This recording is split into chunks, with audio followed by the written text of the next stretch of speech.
Welcome to Monk's Temple. As you settle in, let the world around you soften. Let the noise fade into a gentle hum, and let your attention drift inward, to the quiet space behind your eyes, the stillness beneath your breath. There is nowhere to be but here, nothing to do but listen. In a world that praises speech, that equates talking with thinking and noise with life, we have forgotten a timeless truth. That some of the most profound communication, the deepest understanding, and the most powerful transformations occur not in the speaking, but in the silent spaces between words. This is a journey into those spaces. Guided by the ancient, compassionate wisdom of Buddhism, we will explore the art of conscious silence. Not the silence of emptiness, but the silence of profound presence. Not the silence of having nothing to say, but the silence of choosing, with great wisdom and care, when not to speak. The Buddha's path is one of liberation from suffering, and a surprising number of the knots of suffering we tie are woven with our own tongues, with words spoken in haste, in anger, in fear, or in foolishness. Over the next while, we will wander through 5 specific landscapes of human experience where the instinct is to make sound, but the deeper wisdom calls for quiet. We will not take a straight path. We will spiral, we will linger, we will view the same truth from different hills. We will begin with the silence we offer to others in their suffering. Then, we'll step into the storm of another's anger.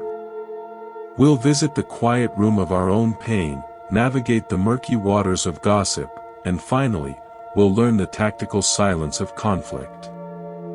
For each, I will share with you stories, new parables born from old truths, and personal reflections to help this wisdom find a home in your heart. So, let us begin by arriving fully.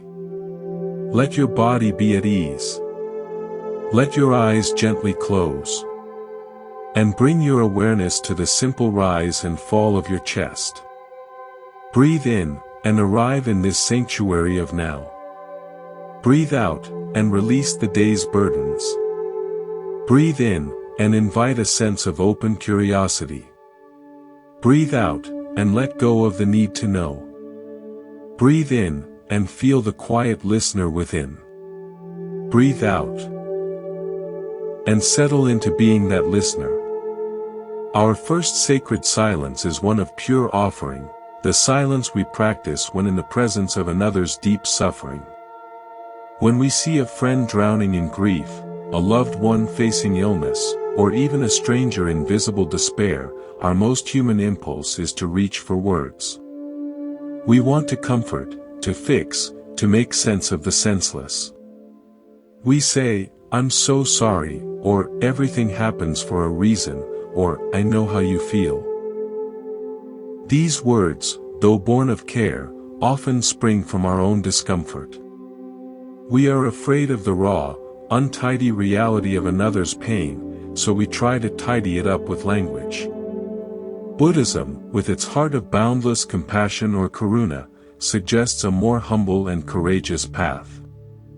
True compassion is the willingness to be present with suffering, to bear witness without turning away. And often, the most profound way to be present is in silence.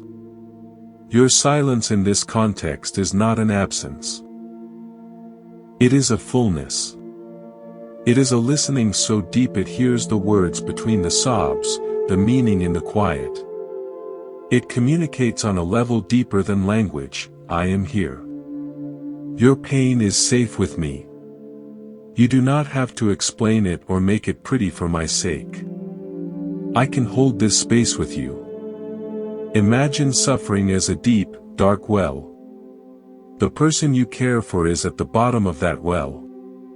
If you stand at the top and shout down encouragements or advice, your voice echoes strangely and seems far away. But if you quietly climb down the ladder and sit on the damp earth beside them, saying nothing, your presence changes everything. The well is no longer a place of utter isolation. It is a shared space. Your silence says, I am not afraid of this darkness with you. I will not pretend to see a sun you cannot see.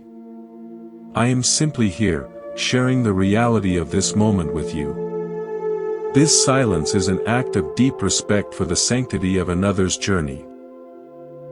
It requires us to let go of our ego's need to be the helper, the savior, the one with answers. We simply become the compassionate witness. In the Zen tradition, they speak of being like a mirror, simply reflecting what is, without judgment. Your silent, calm presence can become that mirror for someone in pain, allowing them to see their own experience held in a gaze of acceptance, which can be the first step toward their own healing. Let me share with you an original story. In a mountain village, there was a woman named Ilara whose son had gone missing on the high peaks. For weeks, she sat on her porch, staring at the treacherous slopes, wrapped in a silence so heavy it seemed to bend the air around her. Villagers would come. Some brought food and fumbled for words.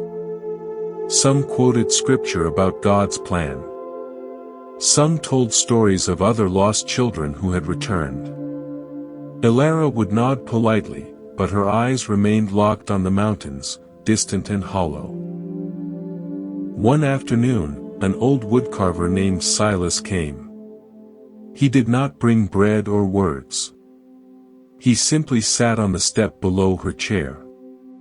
He didn't look at her or the mountains. He took a small block of pine and a knife from his pocket and began to carve. He carved in silence for an hour, the only sound a soft shush-shush of the blade against wood. He did not speak of loss or hope. He was simply, fully, present. Slowly, Ilara's stiff posture softened. Her eyes left the mountains and came to rest on his hands, on the curl of wood falling to the step. She watched the shape of a small bird emerge from the block. When it was finished, Silas didn't hand it to her. He simply placed it on the step between them, stood up, gave a small nod, and walked away. Ilara later said that in that hour of shared, wordless making, she felt, for the first time, that someone was truly with her in the unbearable waiting. He had not tried to pull her out of her well. He had climbed in and carved a small piece of beauty there in the dark, reminding her that life, even in its cruelest moments, holds a capacity for shaping and being shaped. His silence had been a gift of pure companionship. If the story of the woodcarver and the grieving mother has touched you, consider joining our community at Monk's Temple. By ribbing, you help nurture this space of shared silence and storytelling, allowing these gentle teachings to reach further. We would be deeply grateful for your presence here. Thank you. Let's continue. From the deep, compassionate silence we offer to suffering, we now turn to a silence that requires a different kind of strength. This is the silence we must learn to hold when we are the target of another person's anger. When harsh words are hurled at us, when accusations fly, when we feel personally attacked, every cell in our body prepares for battle. The pulse quickens, the jaw tightens, and the mind races to assemble a defense, a counterattack, a justification. To remain silent in this storm feels like surrender, like admitting guilt. Yet, the wisdom of Buddhism reveals this instinctive reaction to be a path that leads only to greater suffering. Anger is classified as one of the three poisons, a fire that consumes the one who holds it first. When someone directs anger at you, they are, in that very moment, burning in the flames of their own frustration, fear, or hurt. If you respond with your own anger, you do not put out their fire, you simply light your own, creating a blaze that will scorch you both. You become a co-creator of a drama where everyone loses. The Buddha's teachings guide us to see the anger of another not as a personal assault to be met with force, but as a manifestation of their own inner turmoil to be witnessed with compassionate detachment. This does not mean you accept abuse or agree with unfair accusations. It means you recognize the storm for what it is, a chaotic, temporary weather system passing through the other person's being. Your practice is to not get caught in its downpour. Your silence in this moment is not passive. It is an active, powerful stance. It is the stance of the deep-rooted tree in a hurricane. The wind may howl and lash, but the tree does not howl back. It bends, it sways, but its roots hold firm in the silent earth. When the wind exhausts itself, the tree remains, grounded and whole. Your silence is that rooted stability. It communicates a profound message without uttering a syllable. I see your storm. I will not become a storm in return. I am here, grounded in my own peace, and I will be here when the winds calm. This silence protects you. It creates a sacred buffer zone between the provocation and your response, granting you the priceless gift of choice. In that space, you choose not to say the cruel thing you will later regret, not to escalate the conflict, not to hand over your inner tranquility to someone else's temporary chaos. Let me tell you a story, a parable of the silent bell. In a town known for its metalworkers, there was a master bellcaster named Kale. His bells were famous for their pure, lingering tone. A wealthy, arrogant nobleman once commissioned a grand bell for his estate. When it was cast and hung, the nobleman struck it himself. Instead of a clear tone, it gave a dull, flat clunk. Enraged, he stormed to Kale's forge. "Charlatan," he shouted, his face red. "You have swindled me. This bell is worthless. It speaks with the voice of mud." He hurled insults and threats, his anger filling the smoky air. Kale listened. He did not argue. He did not defend his craft. He simply waited until the nobleman, breathless, paused. In the quiet that followed, Kale spoke softly. "My lord," he said. "The bell is not at fault. It can only ring with the quality of the silence from which it was cast, and with the quality of the strike that meets it. Your anger is a clenched fist. It cannot make music. It can only make noise." Then, Kale did something unexpected. He invited the nobleman back to the bell. "Do not strike it," he said. "Simply touch the rim. Gently." Puzzled, the nobleman did so. Kale then took a small, padded mallet and tapped the bell ever so softly. A pure, quiet, honey-like tone bloomed in the air, shimmering and long. The nobleman's anger dissolved into awe. He had been shouting at an instrument that required a respectful, quiet touch to reveal its true voice. Kale's silence in the face of the tirade had been that respectful touch. He hadn't fought the noise, he had allowed it to spend itself, and then he had demonstrated the alternative. His silence had not defended the bell, it had redefined the entire interaction, transforming a moment of conflict into a moment of shared revelation. That is the power of silence in the face of anger, it can change the very nature of the strike. Now, let us journey from the fiery arena of confrontation to a more subtle, yet pervasive, social space, the realm of gossip, judgment, and careless speech. This is where our silence becomes an act of ethical cultivation and protection. In the daily flow of conversation, gossip often feels like social currency, a way to bond, to feel included. Slander is its more malicious sibling. The Buddha placed tremendous emphasis on right speech, one of the core pillars of the Noble Eightfold Path. Right speech is speech that is truthful, helpful, kind, and conducive to harmony. Gossip and slander are almost never any of these things.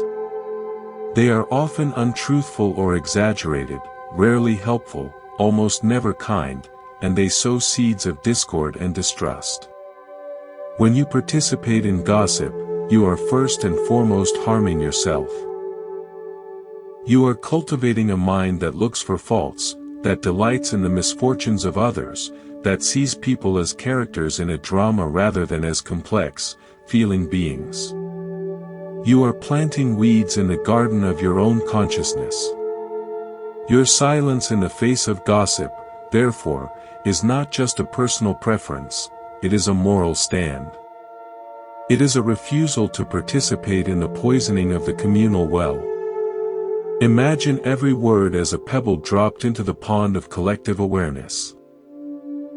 A word of praise or encouragement is a smooth, clear stone that creates gentle, expanding ripples.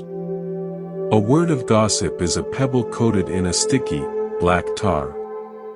It plunks into the water, first dirtying your own hand, your own mind, and then sends out dark, contaminating ripples that muddy the perception of everyone they reach. Your silence is you choosing to not throw that tarred pebble. You keep your hands clean, and you keep the water a little clearer for others. This silence can be a powerful, subtle force.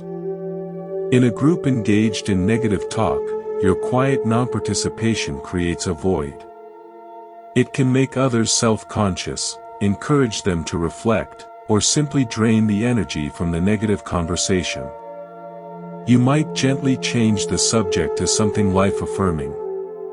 That reminds me, has anyone seen the beautiful sunset lately?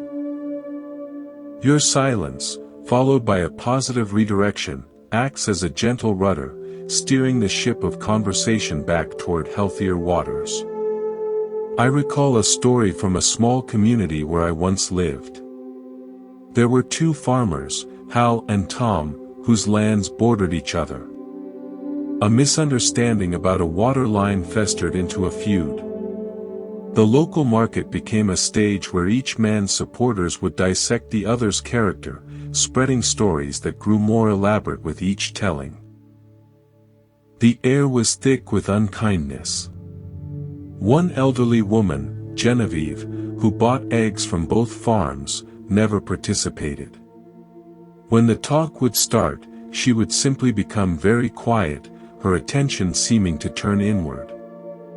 One day, someone directly asked her, "Well, Genevieve, what do you think of old Hal's stubbornness?"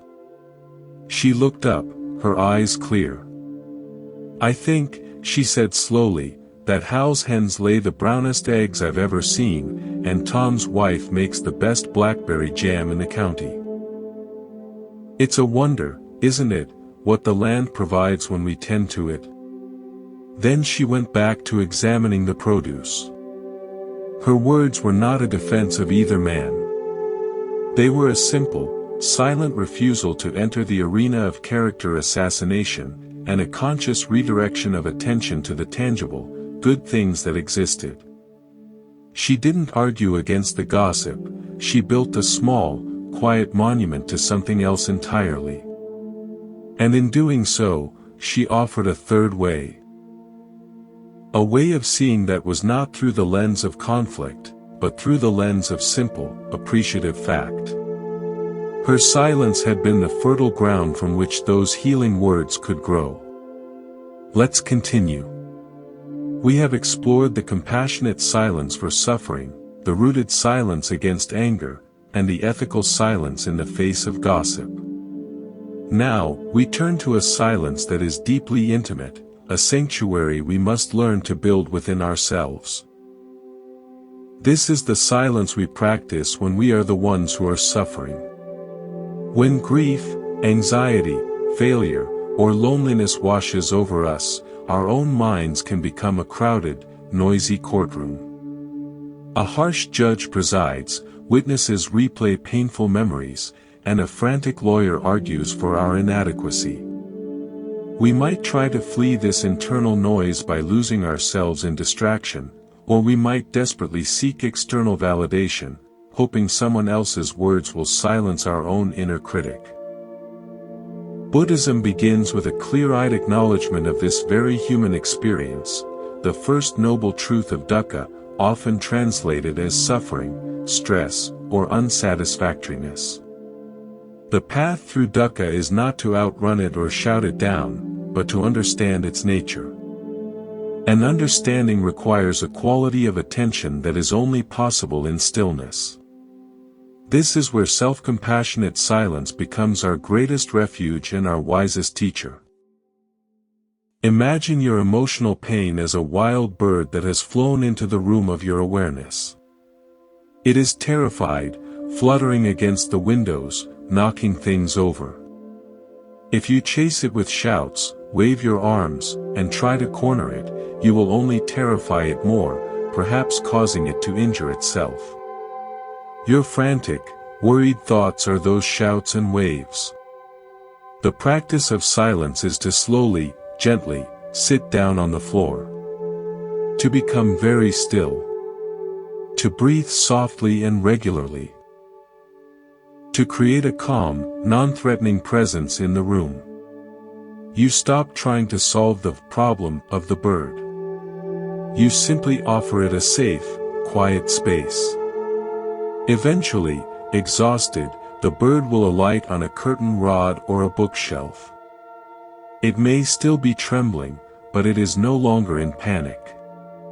You can observe its beautiful, fragile nature. You might even slowly open a window, giving it the choice to leave when it is ready. Your suffering is that bird. Your internal chatter is the chasing. Your silent, mindful presence is the calm sitting that allows for true rest and natural resolution. This silence is not a suppression of feeling. It is, in fact, the deepest form of acceptance. It is you saying to your own heart, this pain is allowed to be here. I will not abandon you in it. I will not war with you over it. I will sit with you in it, in quiet companionship. This is the essence of metta, or loving kindness, directed inward. In this quiet space, a subtle but profound shift occurs.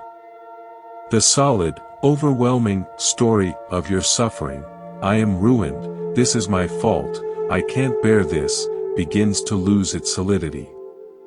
What remains are the raw, physical sensations, the tightness in the throat, the hollow ache in the chest, the heaviness in the limbs. Sensations are simply energy moving through the body. They rise, they peak, they change, they fall away.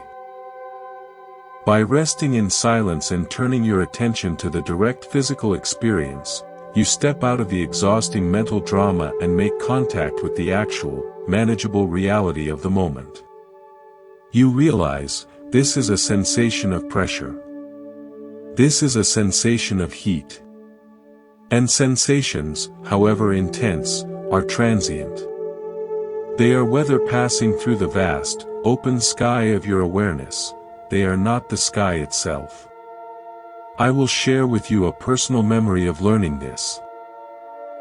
In my younger years, I faced a period of what I can only describe as a profound sense of purposelessness.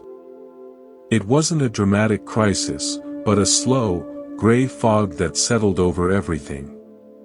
My mind was a relentless committee, debating my worth, my direction, my failures. One rainy afternoon, overwhelmed, I went to a public garden and sat on a bench under a large cedar. I decided to try an experiment. For the next 20 minutes, I would not follow a single thought about my life, my problems, or my future. I would simply listen. I listened to the rain patter on the leaves above me, each drop a distinct sound. I listened to the distant swish of car tires on wet pavement. I felt the cool, damp air on my skin. Whenever a thought about my troubles arose, I didn't push it away or engage with it. I simply acknowledged it silently, thinking, and returned my attention to the sound of the rain. For the first 10 minutes, it was a struggle. The thoughts were insistent. But gradually, something changed. The space between the drops of rain seemed to grow larger, and in those spaces, my internal noise began to settle. I wasn't trying to fix my life. I was just listening to the rain. And in that simple, silent act of listening, the dense, solid mass of my anxiety began to soften, to become permeable. I didn't leave with a new life plan. I left with a felt sense that I was larger than the fog, that the awareness that could listen so intently to the rain was also the awareness that could hold my confusion without being consumed by it. That was the gift of self-compassionate silence. It didn't solve the problem, but it returned me to the solver, to the silent, aware space within which all problems arise and pass away. Now, let us move from the intimate interior to the interactive space between people. This brings us to the silence we practice during conflict, when we are an active participant in a disagreement. This is different from being a silent target of anger. This is when you and another are locked in a dance of opposing views, needs, or desires. The instinct here is to talk more, to explain more clearly, to find the perfect words that will finally make the other person see reason. We operate under the illusion that the conflict exists because of a lack of communication, when often, it is sustained and amplified by the communication, by words that have become weapons rather than bridges. The Buddhist insight here is to recognize when the exchange has ceased to be productive and has become a cycle of mutual aggression. The practice then becomes strategic silence, a deliberate, mutual pause. It is the conscious decision to stop adding fuel to the fire. Think of a heated argument as two people vigorously stirring a pot of thick mud. The more they stir, the murkier and more turbulent it becomes, and the less they can see the bottom of the pot. Strategic silence is when both people, at the same time, take their spoons out of the pot and set them down. They stop stirring. They wait. The mud, no longer agitated, begins to settle. The turbulent particles drift to the bottom, and the water on top starts to clear. Only when the water clears can they see what is actually in the pot, the real issue, often much smaller than the cloud of mud they had created. This silence is an application of right effort, the effort to let go of unwholesome states. In conflict, the unwholesome state is often our attachment to being right, to winning, to having our ego validated. By choosing silence, we are not giving up on resolution. We are changing the very conditions under which resolution is possible. We are moving from a battle of wills to a shared space of reflection. This silence allows the heat of emotion to dissipate. It gives both people a chance to feel their own heartbeat, to hear their own breath, to touch the vulnerability or fear that may be lurking beneath their defensive positions. Simply saying, "I need a moment of quiet," or "let's both just be silent for a few minutes," can be one of the most transformative and courageous sentences you utter in a difficult conversation. Let me tell you a story about two potters, a parable of the unstirred clay.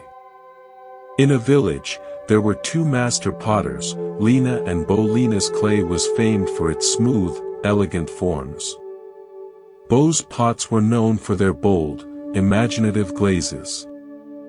They decided to collaborate on a series of pieces for a great exhibition. At first, it was harmonious. But soon, disagreements arose. Lena felt Bo's glaze experiments were compromising the integrity of her delicate forms. Bo felt Lena's forms were too rigid, leaving no room for his artistic expression. Their discussions in the studio grew tense, then heated. One day, over a particularly beautiful but contentious vase, their words became sharp. The collaboration, and their friendship, seemed to shatter like dropped pottery. Bo, red-faced, was about to storm out. Lena, instead of firing back, looked at the messy wedging table between them, covered in lumps of wet clay. She reached out, not to point or gesture, but to pick up a lump. She began to knead it, not looking at Bo, her motions slow and rhythmic. She said nothing. Bo stood, fuming, but the only sound was the soft, wet thump, thump, thump of clay being worked. The rhythmic, physical silence filled the studio. Slowly, Bo's anger seemed to drain away, replaced by the familiar, calming ritual of the craft. He picked up a lump of his own clay and began to wedge it silently beside her. For 10 minutes, they just prepared clay. No words. When they finally looked up, the air was clear. Lena said softly, "The clay is just clay. Our hands are just hands." Bo nodded. The argument wasn't solved, but the person they were arguing with was no longer an opponent, they were just another potter at the table, working with the same humble material. Their strategic silence, the act of doing instead of debating, had returned them to their shared foundation, from which a new, more flexible plan for collaboration effortlessly emerged. They had taken their spoons out of the muddy water, and in the stillness, the water had cleared. Let us continue. We have explored the silence for suffering, the silence against anger, the silence amidst gossip, the silence for our own pain, and the silence within conflict. Each one a specific application, a skillful means for navigating the complexities of human emotion and interaction. But these silences do not exist in isolation. They are not separate tools in a box, they are interconnected, like streams feeding a single, deep river. That river is the cultivated silence of mindful awareness, the fifth and overarching silence, which is less about reacting to a specific situation and more about the fundamental quality of your being. This is the silence you nurture in the empty moments, the in-between spaces of your day. It is the practice of right mindfulness from the Buddha's Noble Eightfold Path, brought into the mundane flow of life.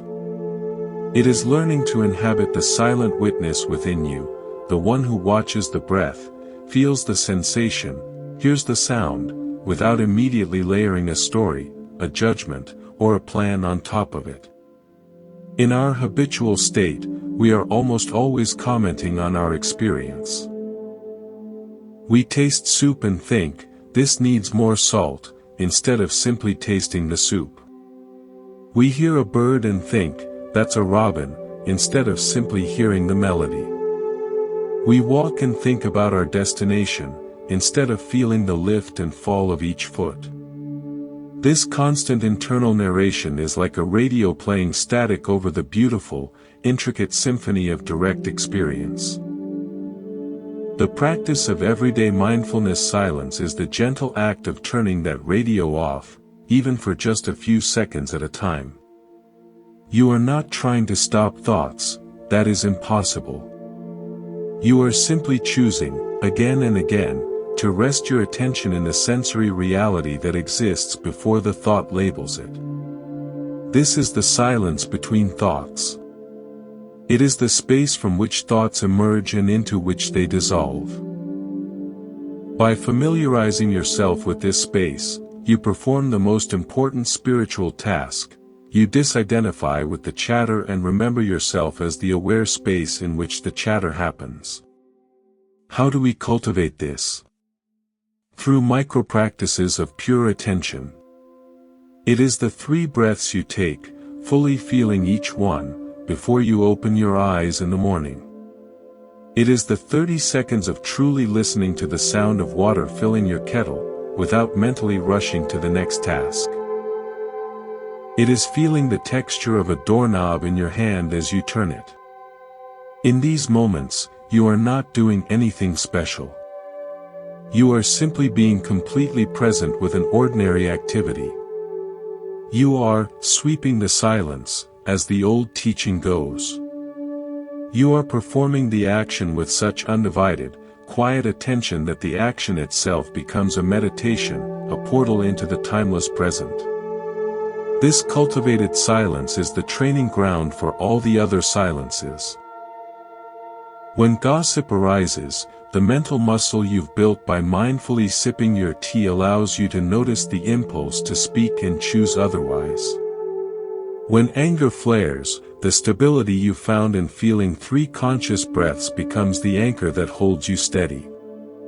You are not trying to be silent, you are, through consistent practice, becoming a more silent, spacious awareness, from the inside out. Let me share with you an original story about this foundational silence. There was a famous mapmaker named Karuna, sought after by kings and explorers for his incredibly accurate charts. His maps were not just functional, they were things of beauty, with serene empty spaces in the oceans and deserts. A young, ambitious apprentice once asked him the secret to his craft. Is it the precision of your measurements? The quality of your inks? Karuna smiled and said, "Come with me." He led the apprentice not to his drafting table, but to a high hill overlooking the city. They sat. "Before I draw a single line," Karuna said, "I come here. I sit until my mind becomes as still and empty as the white parchment. I do not think about the city, the roads, the rivers. I just look. I let the landscape impress itself upon my silence. If I start with a mind full of ideas about what should be there, a road here, a forest there, I draw my ideas, not the truth of the land. But if I start from silence, the land tells me where the roads already are, where the rivers naturally want to flow. The empty spaces on my map are not omissions, they are the most important part. They are the silence that holds the truth of what is." He pointed to the bustling city below. Most people live in the noise, drawing maps of their opinions, their worries, their pasts. They never consult the silence, so their inner map never matches the territory of their own life, and they are always lost. The apprentice understood. The first step to navigating any landscape, internal or external, is to become silent enough for it to reveal its true contours to you. This story leads us to a crucial synthesis. The 5 situational silences are like specific applications of a universal principle. That principle, central to Buddhism, is non-attachment. We suffer because we attach, to our views, in conflict, to our self-image, when gossiped about, to our desires, which breed anger, to our aversion to pain, our own and others, and to our compulsive thinking, the opposite of mindful silence. Each act of conscious silence is a gentle act of letting go. In conflict, you let go of your attachment to being right. Facing gossip, you let go of attachment to social approval or feeling superior. With your own suffering, you let go of attachment to a pain-free story of yourself. Offering silence to another's pain, you let go of attachment to fixing them. In daily mindfulness, you let go of attachment to the relentless stream of thought. This is not a cold detachment, but a wise, compassionate disidentification that creates space for a truer, more connected engagement with life. Think of your mind as a lake. Attachments are like stones thrown into the lake. Your opinion, your hurt, your anger, your worry. Each stone creates ripples that distort the reflection of the sky. The practice of silence, in all its forms, is the practice of not throwing new stones, and of allowing the water to become still after a stone has been thrown. When the water is still, it perfectly reflects the sky, the boundless, open awareness that is your true nature.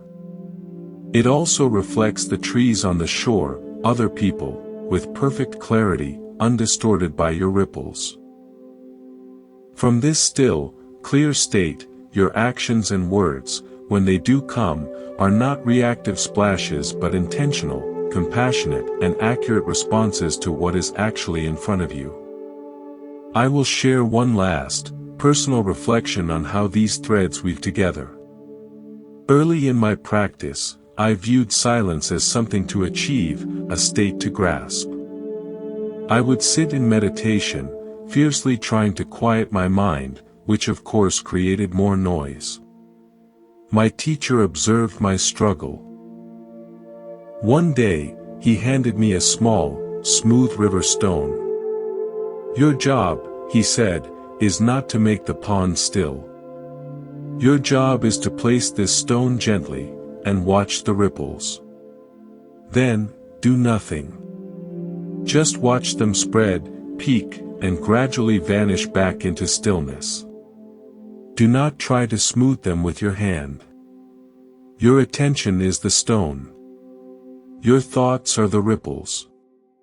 The stillness is always already there, underneath." This simple instruction changed everything. I began to see my practice not as battling noise, but as understanding the natural relationship between a disturbance and the silence that contains it. The situational silences became my practice of placing the stone gently, choosing not to throw in the large, jagged stones of harsh speech or reactive thought. And the cultivated mindfulness became my practice of watching the ripples dissolve. Learning to trust that stillness is the default state, if I simply allow the disturbances to complete their natural cycle without adding fuel to them. This is the essence of the Buddhist path regarding silence. It is a homecoming to the inherent peace of your nature, a peace that is not created by silence, but revealed by it. Let's continue our journey, weaving these threads of silence into the broader tapestry of a mindful life. We've spoken of specific silences for specific moments. But how does this practice change you, day by day? It begins to affect the very quality of your presence, the atmosphere you carry with you. Imagine you are learning to play a stringed instrument. At first, you are focused on where to place your fingers, how to read the notes, how to avoid mistakes. The music is halting. But with devoted practice, a day comes when you are no longer thinking of fingers or notes. Your awareness sinks into the spaces between the notes, into the resonance and the silence that gives each sound its shape and meaning. You become the music. The practice of these sacred silences is similar. At first, it is a conscious effort. I will not speak in anger. I will not engage in gossip. But with time, it becomes less of a doing and more of a being. You begin to inhabit the silence between your impulses and your actions so naturally that compassionate restraint becomes your first response, not a difficult second thought. You become a more resonant, peaceful presence. This transformation is deeply aligned with the Buddhist concept of samadhi, often translated as concentration, absorption, or unified mind. It is the state of collectedness, where the mind is no longer scattered and pulled in 10 directions by external stimuli and internal chatter. Through the consistent practice of mindful silence, both the situational and the cultivated, you are training your mind in samadhi. You are learning to collect your scattered mental energy and rest it on the present moment, rather than letting it be hijacked by past grievances or future anxieties. In the stillness of samadhi, wisdom, prajna, has room to arise. This is not intellectual knowledge, but intuitive understanding. It is the understanding that arises when the muddy water of a conflicted mind settles. From this clear, silent mind, you see the interconnectedness of things. You see that the person angry with you is suffering. You see that the gossip is a cry for belonging. You see that your own pain is impersonal, a passing weather pattern. This wisdom then naturally informs your actions, making them more skillful, more kind, more effective. Let's explore this with a new story, a parable about the weaver and the unraveled thread. In a village, there was a weaver named Anya who could create tapestries of such detail they seemed to hold whole stories. One year, a great drought struck, and tension in the village ran high. Arguments broke out at the well. Blame was cast. Anya, feeling the collective distress, found she could no longer weave. Her mind was as tangled as loose yarn, her hands unsteady. One evening, she went to the high meadow above the village and simply sat, watching the stars emerge in the vast, silent sky. She did this night after night, saying nothing, asking for nothing, just sitting in the quiet companionship of the night. Slowly, the knots in her own mind began to loosen. She didn't find solutions to the drought, but she found a deep, quiet pool of peace within herself. One day, she returned to her loom. She did not try to weave a complex picture. She began to weave a simple pattern of alternating threads, dark and light, over and over. The rhythmic, silent act of weaving became her meditation. As she wove, villagers, drawn by the familiar sound, would come and sit in her workshop. They wouldn't speak of the drought or their fears. They would just watch the shuttle move back and forth, listening to the soft thump of the beater. The quiet, rhythmic space she created became a sanctuary. In that shared silence, their own agitated minds began to settle. The arguments at the well lessened. Cooperation, born not from frantic discussion but from a shared, settled presence, quietly emerged. Anya never preached a sermon. Her practice of returning to her own silent center and performing a mindful, repetitive task had created a field of calm that literally changed the atmosphere of the village. Her tapestry, when finished, was not a grand narrative. It was a simple, beautiful pattern of dark and light, and everyone who saw it said it made them feel inexplicably calm. She had woven the silence itself into the cloth. This story illustrates how our personal practice of silence radiates outward. Your cultivated inner silence is not a selfish retreat, it is a gift to your environment. When you are rooted in quiet awareness, you stop emitting the subtle vibrations of anxiety, judgment, and reactivity. You become a stabilizing influence, an anchor. People may not know why, but they feel calmer in your presence. This is the embodiment of the Buddhist ideal of benefiting all beings. Sometimes, the greatest benefit you can offer is not advice or action, but a non-anxious, silent presence that gives others permission to find their own stillness. Now, let us address a natural question: does this practice of silence lead to repression? If I don't express my anger, doesn't it fester inside? If I don't talk about my pain, won't it eat me alive? This is a vital distinction. The silence Buddhism advocates is mindful silence, not repressive silence. They are opposites. Repressive silence is driven by fear. You are afraid of the emotion, afraid of conflict, afraid of being judged, so you bottle it up. That bottled energy then turns inward, causing depression, anxiety, or passive-aggressive behavior. It is a silence of avoidance. Mindful silence, however, is born of awareness and courage. You fully acknowledge the anger or the pain. You feel its energy in your body. You simply choose not to immediately discharge that energy through speech or action. You create a container of silent awareness around the emotion. You allow yourself to feel it completely, to investigate it with curiosity. What does this anger feel like?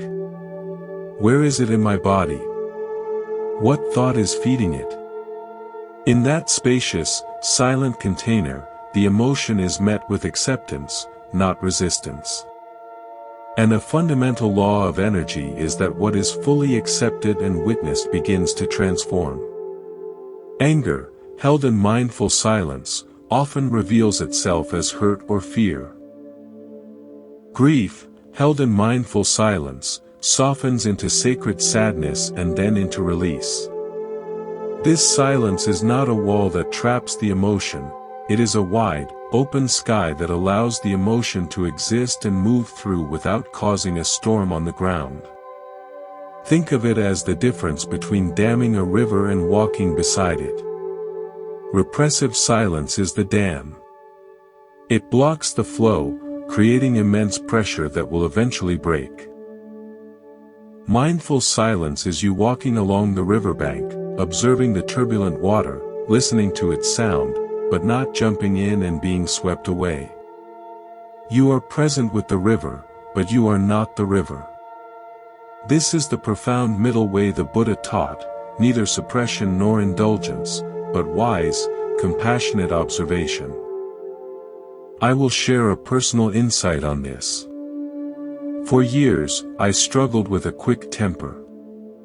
I tried two strategies: first, expressing it freely, which caused damage, and second, trying to choke it down, which made me ill. A mentor suggested a third way. He said, when you feel the heat rise, your only task is to become silent and find the sensation in your body. Locate it. Is it a fist in your stomach? A fire in your chest? Your job is not to make the sensation go away. Your job is to feel it as pure sensation, without the story of who caused it or why. Breathe into that place. The first time I tried this, during a minor frustration, I was shocked. The anger was a tight, hot ball in my solar plexus. As I silently focused on the raw sensation, the story in my head, "This is unfair," faded. The ball of sensation got hotter, then pulsed, and then, quite suddenly, began to dissolve into a wave of warmth that simply spread and vanished. The entire process took maybe 90 seconds. The trigger was still there, but the reactive energy was gone, leaving behind a clear mind that could actually address the situation sensibly. I had not repressed the anger, I had allowed it to complete its life cycle in the safe container of silent awareness. That was a revelation. Mindful silence is alchemical. It allows the base metal of raw reaction to be transmuted into the gold of clear understanding. Let's continue. As we deepen our understanding, it becomes clear that these practices of silence are not just personal self-help techniques, they are deeply relational and ethical. They form the foundation for what in Buddhism is called Sangha, the harmonious community. Each act of mindful silence is a brick in the temple of respectful coexistence. When you refrain from harsh speech and anger, you preserve the dignity of another and protect the bond between you. When you refuse to participate in gossip, you uphold the integrity of the community and safeguard everyone's reputation. When you offer silent presence to suffering, you affirm our shared humanity and capacity for compassion. When you choose silence in conflict, you make space for a resolution that honors both parties. And when you cultivate inner silence, you become a source of stability and peace for those around you. This is how the personal practice of silence blossoms into a social good.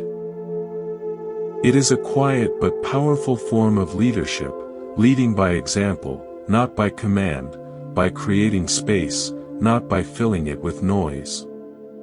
Let's explore this social dimension with a new story, a parable about the bridge of listening.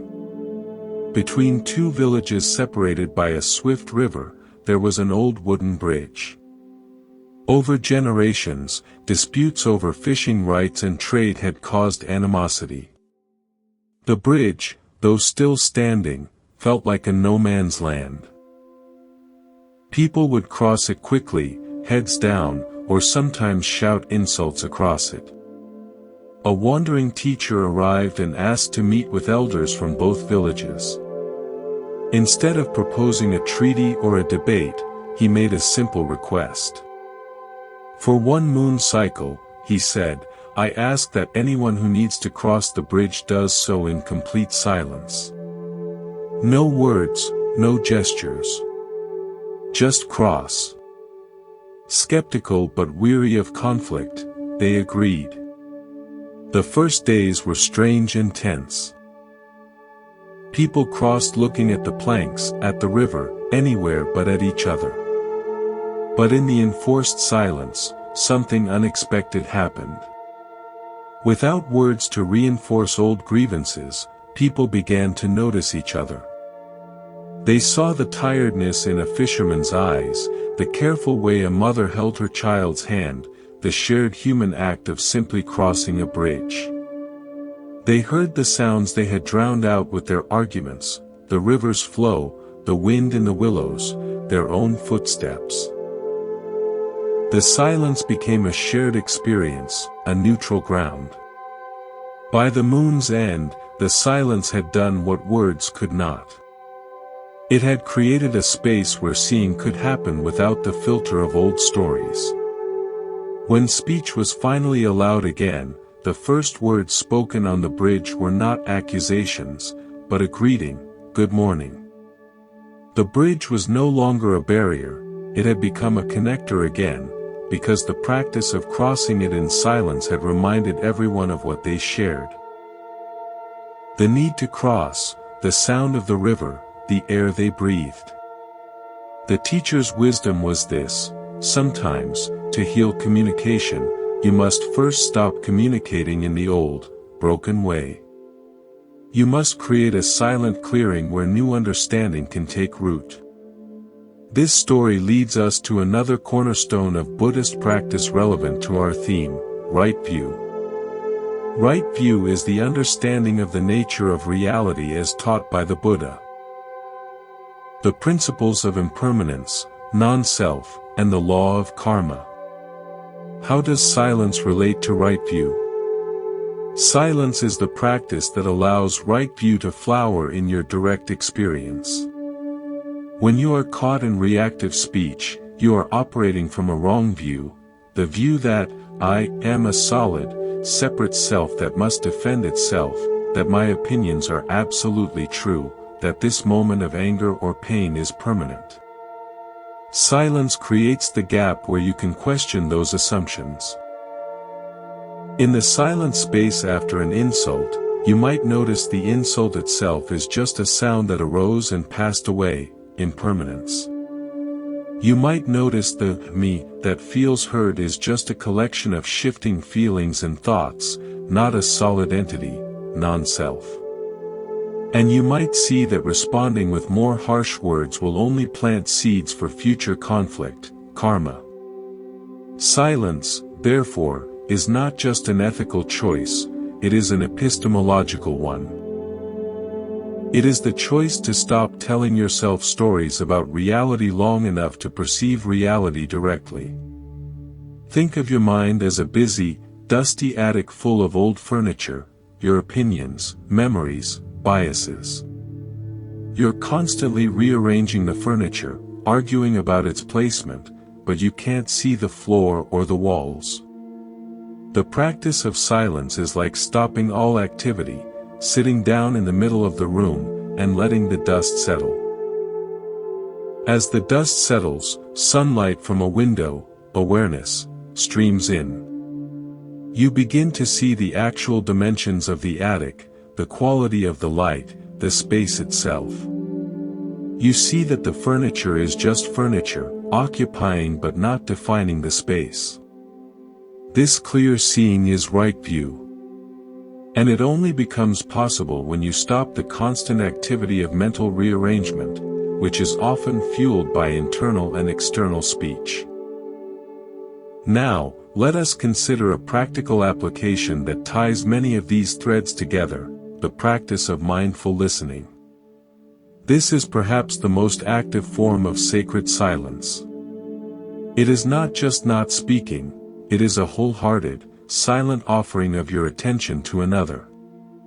When you listen mindfully, you are silent not only with your mouth but with your mind.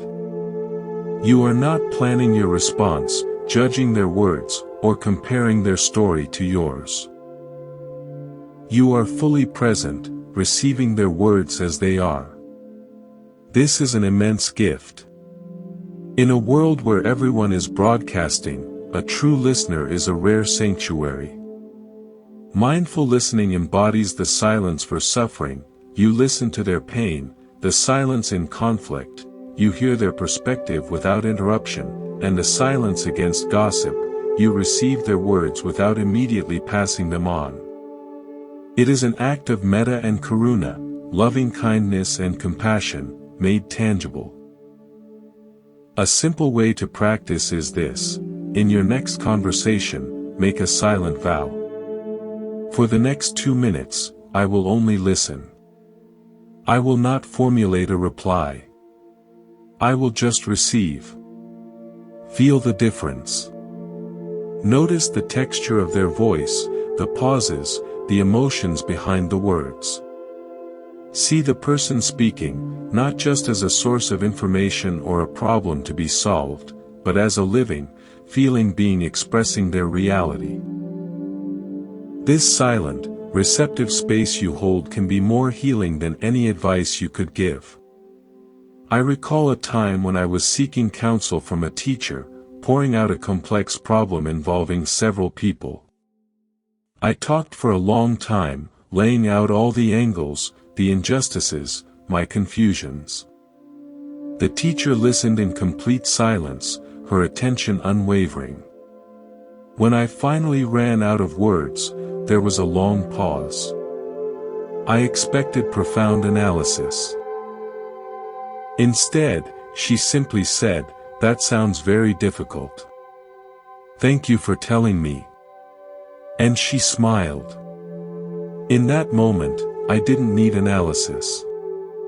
Her deep, silent listening had allowed me to hear my own story clearly, and her simple, kind acknowledgement at the end made me feel completely seen and held. The problem didn't magically vanish, but my relationship to it shifted from one of tangled anxiety to one of clearer, calmer understanding. Her silent listening had been the container that allowed my own chaos to settle and reorder itself. This is the magic of these practices. They often work in ways you can't predict. The silence you hold doesn't just affect you, it changes the energetic field of every interaction. It is a gentle but potent force for healing and clarity in a noisy world. As we near the completion of our journey, let's gather the harvest of these teachings and see how they can be woven into the very fabric of a day, a life. We have explored silence as a response to anger, to gossip, to conflict, to suffering, and as the foundation of mindfulness. But life is not a series of separate, dramatic events. It is a continuous flow. The ultimate practice is to bring the spirit of these sacred silences into the ordinary, undramatic moments. The drive to work, the washing of dishes, the waiting in line. This is where the transformation becomes real and enduring. This is where you move from practicing silence to living from silence. Buddhism speaks of the path as one of awakening. To awaken is to shift from living in the dream of our thoughts and reactions to abiding in the clear, aware presence that is our true nature. The consistent practice of mindful silence is a direct path to this awakening. Every time you choose the silent gap over the reactive thought, you are waking up for a moment. You are stepping out of the stream of conditioned behavior and touching freedom. Over time, these moments link together, and what was once a conscious effort becomes your natural state. You begin to live from that silent, aware center, and your words and actions flow from there with a new kind of authenticity and power. Consider the metaphor of a mountain and the weather. Your true nature, your silent awareness, is the mountain, solid, vast, immovable. Your thoughts, emotions, and the events of your life are the weather, sunshine, storms, clouds, rain. Most people identify completely with the weather. When a storm of anger comes, they think, "I am angry." When a fog of sadness settles, they think, "I am sad." The practice of silence is the remembrance that you are the mountain, not the weather. You can observe the storm of anger with silent awareness, knowing it will pass. You can feel the fog of sadness, while remaining rooted in the silent knowing that you are not the fog. This shift in identity is the core of liberation. The situational silences are your training in this. When you are silent in the face of gossip, you are saying, "I am not the drama." When you are silent with your own pain, you are saying, "I am not this suffering." You are practicing being the mountain. Let me share a final, comprehensive story, a parable that encapsulates this journey. In a kingdom plagued by noise and strife, the king sought a solution. Advisors suggested new laws, louder proclamations, grander festivals. Nothing worked. In despair, the king consulted a sage who lived in a cave high in the mountains. The sage listened to the king's lament and then said, "The remedy is not in adding more to the noise. The remedy is in the cup." He handed the king a simple, empty clay cup. "Take this to the noisiest square in your city. Sit there, hold the cup in your lap, and do nothing but listen. Do this for 1 hour each day for 7 days. Do not speak, do not react. Just listen, and watch the cup." Confused but desperate, the king did as instructed. The first day, in the bustling market square, he was overwhelmed. Carts rumbled, merchants hawked, children shrieked, arguments flared. He felt foolish, staring at an empty cup. The second and third days were a struggle with irritation and boredom. But around the fourth day, something shifted. As he sat in enforced silence, simply listening, he began to hear not just noise, but individual sounds. The specific call of a bread seller. The rhythm of a blacksmith's hammer. The melody of a distant flute. He also began to see, really see, the faces of his people, their weariness, their joy, their hurry. The empty cup in his lap seemed to become a symbol of his own mind, gradually emptying of opinions and plans, simply receiving. On the seventh day, sitting in the same square, a profound peace settled over him. The noise was still there, but it was no longer inside him. It was just weather passing around the mountain of his silent presence. He saw a merchant begin to argue with a customer over a price. Instead of feeling the old frustration, he simply watched, with compassionate curiosity. He saw the fear behind the merchant's greed, the anxiety behind the customer's stinginess. In that clear, silent space, a simple solution to their dispute arose in his mind, but he did not intervene. He just watched as, in the space of his own non-reactive presence, their argument seemed to run out of fuel and resolve itself with a shrug and a handshake. The king returned to the sage. "I understand now," he said. "The cup was not the remedy. The listening was. The silence was. When I became empty and silent, I could hear the truth of my kingdom. And in that silence, I could see clearly what was needed, not more laws from me, but more space for them." The sage nodded. The empty cup is your mind when it is free of its own chatter. It can then accurately reflect the world and hold the wisdom needed for it. Go and rule from that silence. This parable holds the essence of our entire exploration. The empty cup is the mind trained in the 5 sacred silences. It is empty of reactive noise, full of receptive awareness. From that place, wise action emerges naturally, effortlessly. You don't have to be a king to apply this. In your own life, you can sit with the empty cup by committing to daily moments of intentional silence, formal meditation, mindful walks, or simply pausing before you speak. In those moments, you empty the cup of your preconceptions. You become a clearer vessel for life itself. Now, let's address a practical consideration. Integration. How do you remember to practice these silences when life is moving fast? You don't need to remember all 5 situations at once. Start with one. Perhaps choose the one that resonates most or the one you struggle with most. For a week, make that your practice. This week, I will practice mindful silence when I feel the urge to gossip. Or, this week, I will take 3 breaths of silence before responding in a disagreement.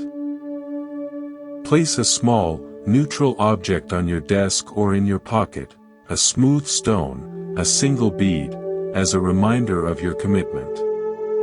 When you see or touch it, let it bring you back to your intention. This is how the practice grows roots. It starts as a single seed of intention, watered by gentle repetition, until it becomes a sturdy tree of new habit. Remember, the goal is not perfection. The goal is awareness. You will forget. You will speak in anger. You will engage in gossip. The practice is not to never fail, but to notice more quickly when you have stepped out of silence. That moment of noticing is the return to silence. It is the awakening. Each time you catch yourself and inwardly say, "Ah, I was not silent there," you have already re-entered the sanctuary of mindful awareness. That is a victory. Buddhism is a path, not a paradise. It is about the direction of your travel, not your current coordinates. Welcome to the final part of our journey together here at Monk's Temple. We have traveled far, through landscapes of anger, gossip, conflict, suffering, and into the quiet heart of mindfulness. We have gathered stories like flowers and insights like precious stones. Now, as we prepare to integrate these teachings back into the stream of your daily life, let us do so not with a sense of ending, but with a feeling of beginning. The true journey starts now, in how you choose to meet the very next moment. So let us sit together one last time in this shared space of listening, and allow the essence of all we've explored to settle into a simple, abiding knowing. The core message, distilled from the profound wisdom of the Buddha, is this: silence is not an absence. It is a presence. It is the presence of your deepest, truest self, prior to all thought, all reaction, all story. The 5 situations we've discussed are merely the most common gates through which we leave this sanctuary. Anger beckons us out with its fiery urgency. Gossip beckons with its seductive whisper. Conflict with its compelling drama. The suffering of others with our desire to fix. Our own pain with its hypnotic pull. In each case, the practice is the same. To recognize the pull, to feel the impulse to speak or act from a place of noise, and to instead, even for a heartbeat, choose to remain in the silent presence within. This choice is the essence of spiritual freedom. It is the moment you stop being a puppet of circumstance and become a conscious participant in your life. Think of your life as a piece of music. The notes are your words and actions. They are necessary, they create the melody. But what gives the music its depth, its emotion, its power to move? It is the rests, the silent pauses between the notes. Without the rests, the music would be a frantic, meaningless jumble of sound. Our practice is to become composers who value the rests as much as the notes. To understand that the silence is what gives our speech its meaning, our actions their clarity, and our relationships their depth. A life lived without conscious silence is like a song played without rests. Exhausting, chaotic, and ultimately, hard to hear. So, how do you carry this forward? You don't need to carry a heavy burden of rules. Carry instead a light, simple question. In any moment of tension, of choice, of emotion, you can ask yourself inwardly, could I meet this with a sacred silence? Just the asking creates a space. In that space, you have a choice. Perhaps the answer is, no, this requires a clear word. And that word will now come from a more centered, intentional place because you passed through the silence first. Or perhaps the answer is, yes, right now, silence is the wisest, kindest response. That silence will now be filled with mindful awareness, not with suppression or fear. Let me leave you with one last, original tale, a story about the source of all these streams. In the high, thin air of the greatest mountains, there is a place where the snow melts so slowly it does not seem to melt at all. It simply becomes water in place, seeping into the ground without a sound. This silent seepage, over centuries, forms hidden aquifers, vast, underground lakes of perfect stillness. From the pressure of their own fullness, they eventually give birth to springs. These springs bubble up quietly in meadows, becoming streams. The streams join into rivers that cascade down to the valleys, where people build cities, sail ships, and sing songs. All the noise and bustle of human civilization is fed by these rivers. But if you follow any river back, past the waterfalls and the towns, past the rapids and the mills, you will find its source, a silent seep in the high mountains, connected to a vast, hidden aquifer of stillness. Your own capacity for speech, for action, for relationship, for love, it is all like those mighty rivers. It is fed by a source. And that source is the silent, still awareness within you. The practices we've explored are ways of returning to that source, of letting the silt of your reactions settle, so that what flows out from you is clear, life-giving, and true. When you are silent in the face of anger, you are drinking from that aquifer. When you are silent in the midst of gossip, you are protecting its purity. When you sit in mindfulness, you are resting at its very center. As we conclude, let's perform a simple integration. I invite you to visualize your own inner aquifer, your source. See it as a pool of dark, still, infinitely deep water in a cave within your heart. It is always calm. It is always full. It is your true home.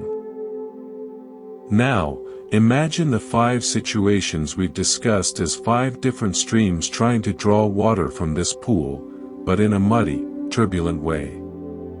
See yourself gently placing a stone of conscious intention in each stream.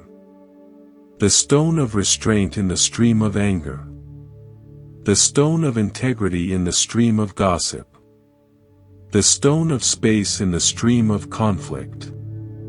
The stone of compassion in the stream of another's suffering. The stone of acceptance in the stream of your own pain. Each stone slows the turbulent draw, allowing the water to clear. Now, see a 6th stream, a gentle one, the stream of your daily, mindful attention. This stream flows clearly and directly from the pool, watering the garden of your ordinary life. Feel the connection. Your source is silent, still, and endlessly generous. Your practice is simply to protect the clarity of the streams that flow from it. Thank you. Thank you for your profound listening, for your openness, for the sacred silence you have shared with me and with yourself over this journey.